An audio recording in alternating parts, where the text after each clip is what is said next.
Retro Mondays.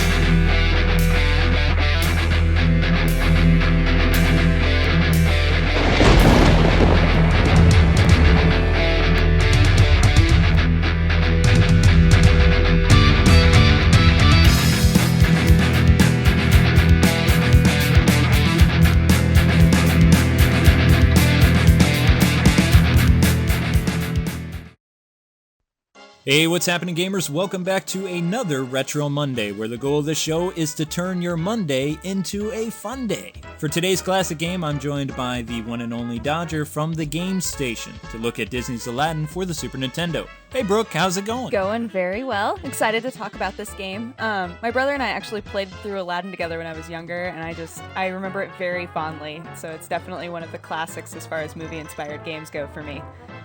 Alrighty then. Now, before we begin, a lot of people have been asking me through PMs and stuff the last 2 weeks, why aren't we looking at Aladdin for the Sega Genesis? You know, the one with the scimitar and gameplay more reminiscent of the Prince of Persia games, the old ones. Well, I mean, the obvious answer is that we're not too fond of scimitars. Ooh, good answer. Well, the reason I thought why we didn't do that game is because we both played the Super Nintendo one back in the 90s a lot more than the Genesis, and due to your busy schedule, I didn't really get a chance to ask you if you wanted to do the Genesis version, so we did this one instead. Well, I did play it a little when I was younger, and I borrowed my cousin's Genesis along with a few other games, but it was only for like a week, so I honestly don't remember enough to have an intelligent conversation about it, but overall, I think the SNES version was the one that most people played, and it required a bit more finesse to complete it because you didn't have a weapon for the whole game. I totally agree, but it's time to get this started. Now, Aladdin released in 1993 and was developed by Capcom. Actually, Capcom was responsible for creating tons of great Disney games from the late 80s until about 1995, but only for the Nintendo systems. The game's story follows the 92 motion picture pretty closely, so if you hadn't seen the movie, this game definitely reveals a lot of spoilers for you. Much like many games from that era, Aladdin still uses the scenes to progress the hero's journey from the lowly street rat to becoming a handsome prince. While a lot of the plot for the game does complement the movie very nicely, this game does feature some locations not seen in the movie. A good example of this is going inside the Genie's lamp during the Friend Like Me song, and of course avoiding the many death traps in the Egyptian pyramids. For the most part, Aladdin is a side-scrolling action game where the whole point is to make it to the end of the level. However, 2 levels have you flying on the magic carpet to escape the Cave of Wonders, and of course romancing Jasmine in the skies of Agrabah. Gameplay borrows a lot of stuff from the Super Mario games, like jumping on enemies' heads to defeat them, though Al can throw apples at bad guys to stun them, giving you plenty of time to administer death from above.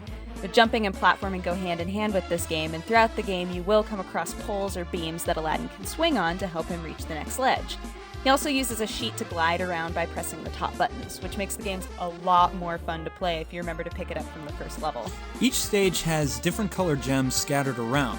While these may not look important, collecting the gems are vital to breezing through this game, but I'll get into that a bit later. Another helpful factor that people seem to leave out is finding the scarabs, which will unlock a bonus minigame upon reaching the end of the level. Here you spin the wheel from Genie and you can earn an extra heart, some health, or even more gems.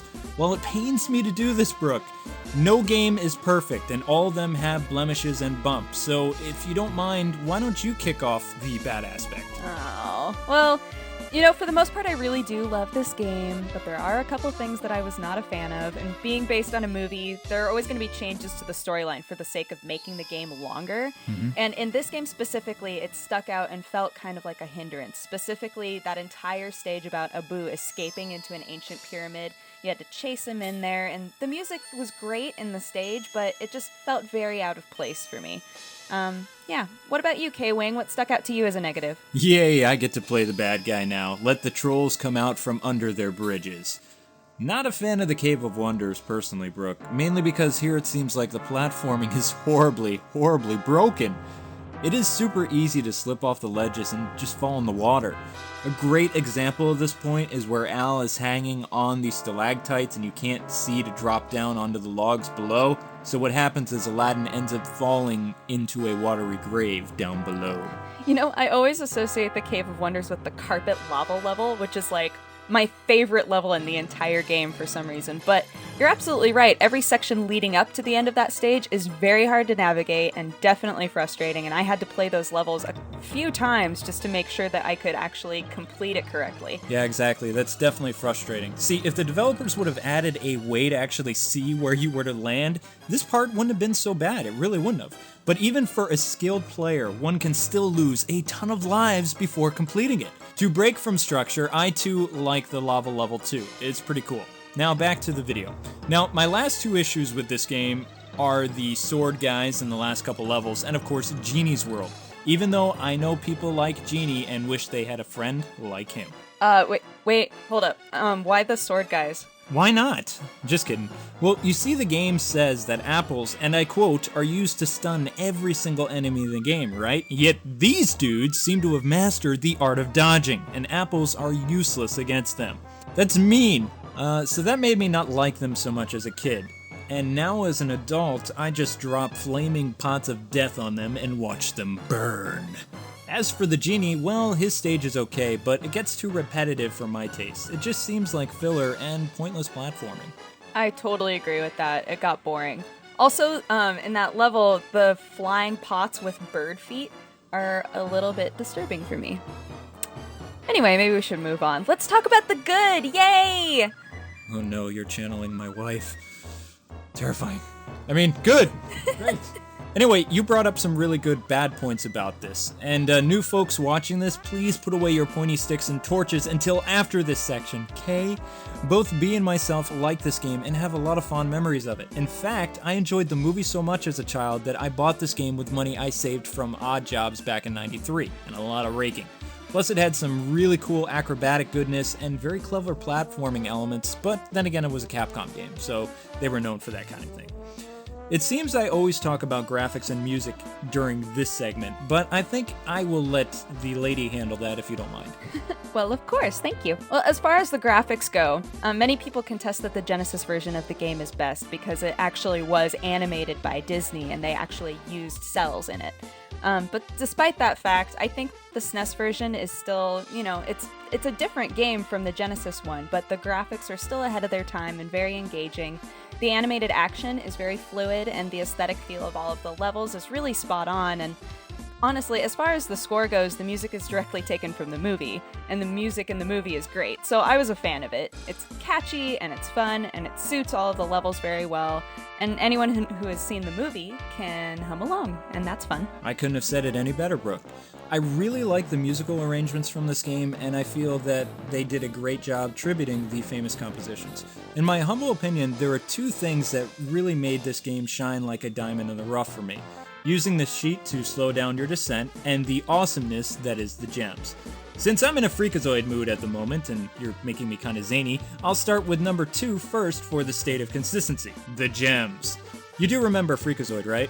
I know it's of no relevance to this video at all, but sometimes I do these zany things considering this video is part of the 90s and all that jazz. Oh yes, I remember Freakazoid. I got all of my witty child one-liners from that show, but my teachers didn't tend to find them nearly as amusing as I did. Yes, so you spent a lot of time in detention and missing recess as well. Good to know. No, of course not. Now, the gems are uber important. Some YouTube partners that shan't be named called them useless and no point to gather them whatsoever. Well, I'm here to set the record straight. Once you collect 100 gems of any color, you earn an extra heart.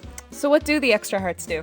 Well, I'm glad you asked that. They actually act as your hit points instead of a life meter, and since there are so many of these things standing literally around, it's really easy to amass a ton of hearts before reaching the end of the game. Which, trust me gamers, this makes the last boss and some of those later levels a walk in the park. Well, unless of course you end up falling into the water or missing your mark while jumping. But we already addressed this stuff earlier, so I'm not going to touch that.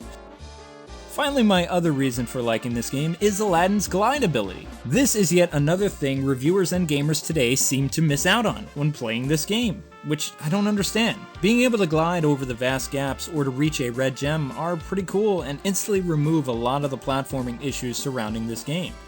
I'm curious to hear what kind of stuff that you liked about this game though, Dodger. I did love the gliding, especially since I remember playing through a decent amount of this game before even realizing that gliding was an option.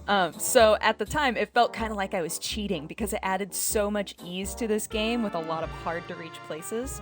But on that note, something else that I loved about the game, and it might sound kind of strange, is how well hidden the gems and scarabs were. A lot of games now, you can typically find all of the items if you just make sure to look around all of the corners, but that wasn't the case with this game at all, and a lot of older games in general. And finding a red gem sometimes just felt extremely rewarding because you had to work at it. I completely agree with that. Yep, games back then definitely made you think outside the box, unlike today.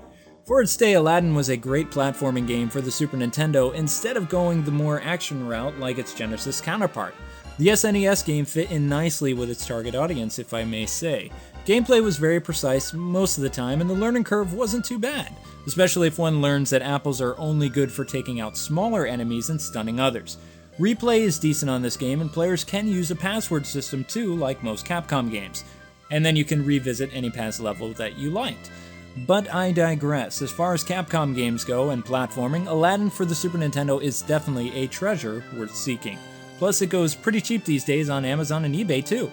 Though it is a shame that licensed games like this and Batman don't get love from the Wii's Virtual Console because of stupid copyright laws. So Brooke, what is your analysis of this game, and do you think it has any lasting appeal? Oh, absolutely. I mean, when you asked me what game I wanted to do a commentary on, this is the first game that I thought of. Now, honestly, when this game is mentioned in a group of people that are, like my age or older, most people reflect on it very fondly. So I consider it a classic. It's definitely a, pardon the pun, gem among the Disney Capcom team-ups. Puns for the win. Can't go wrong with puns. So there you go, folks. Brooke and I say buy this game. As far as classic platforming goes, you can't beat this game. Same with movie license games. Plus, the game is just fun from beginning to end. The end. Wait, what? I guess we're done. Curse you, Austin. I'm forever tainted by your random endings. Anyway, thanks so much, Press Heart, to continue for doing this episode with me. Of course, it was fun. Yes, it was fun. Make sure you guys and gals check out Dodger's main channel in the description below. What do you think, B? Want to do another episode sometime? Sure, the show's rad. Show's okay. Okay, gamers, next time on Retro Mondays, we're taking a look at the revered beat-em-up legend, River City Ransom for the NES. Thanks again to Dodger for putting up with me, and for all of you still watching this episode, thank you! Reminder, I have a Facebook, Twitter, and album on iTunes if you want to check those out, or not. Well, God bless and happy gaming, and until we meet again, gamers, have a great rest of the day. Bye!